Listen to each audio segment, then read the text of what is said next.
உமக்கு மேல் ஒருவரும் இல்லையே, எல்லோருக்கும் மேலாக உயர்ந்தவர், உமக்கு மேல் ஒருவரும் இல்லையே.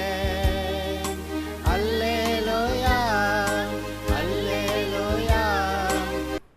வசனத்தை கேட்கிற யாவருக்கும் கர்த்தராகிய இயேசுவின் நாமத்தினாலே வாழ்த்துக்கள். இன்றும் கூட 2 நாளாகமம் 16வது அதிகாரத்தில் 9வது வசனத்தை வாசிக்கிறேன். தம்மை பற்றி உத்தம இருதயத்தோடு இருக்கிறவர்களுக்கு தம்முடைய வல்லமையை விளங்க பண்ணும்படி கர்த்தருடைய கண்கள் பூமி எங்கும் உலாவிக் கொண்டிருக்கிறது. மறுபடியும் வாசிக்கிறேன். தம்மை பற்றி உத்தம இருதயத்தோடு இருக்கிறவர்களுக்கு தம்முடைய வல்லமையை விளங்க பண்ணும்படி கர்த்தருடைய கண்கள் பூமி எங்கும் உலாவிக் கொண்டிருக்கிறது. கவனிச்சிங்களா?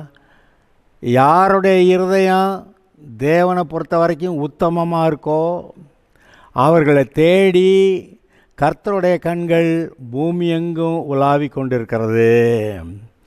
எதுக்கு? தம்மை பற்றி உத்தம இருதயத்தோடு இருக்கிறவர்களை பார்க்கணுமா. அப்படி கண்டாருன்னா தம்முடைய வல்லமையை அவர்களுடைய வாழ்க்கையில் விளங்க பண்ணுவாராம்.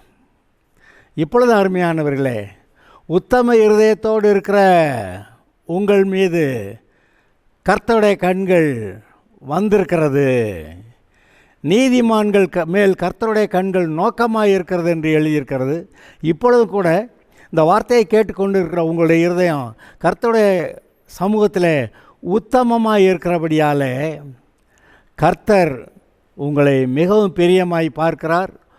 இன்று உங்களுடைய வாழ்க்கையிலே தம்முடைய வல்லமை விளங்க பண்ணுவதற்கு ஏதோ ஒன்றை செய்ய போகிறார். ஆதலால் எதிர்பார்ப்புடனே நீங்கள் காத்திருக்கலாம்.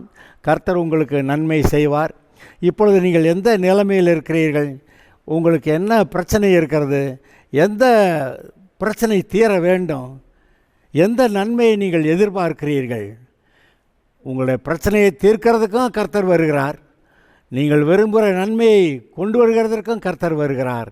ஆதலால் அவரை ஸ்தோத்தரிப்போமாக.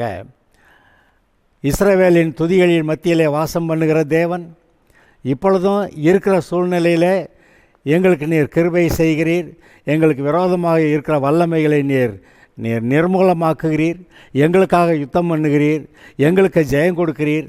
நாங்கள் விரும்பிய அந்த நன்மைகளை எங்களுக்கு நீர் கொண்டு வருகிறீர். உமக்கு நன்றி என்று சொல்லி அவரை ஸ்தோத்தரிப்போமாக. கர்த்தர் நம்மை ஆசீர்வதிப்பார். Okay, God bless you.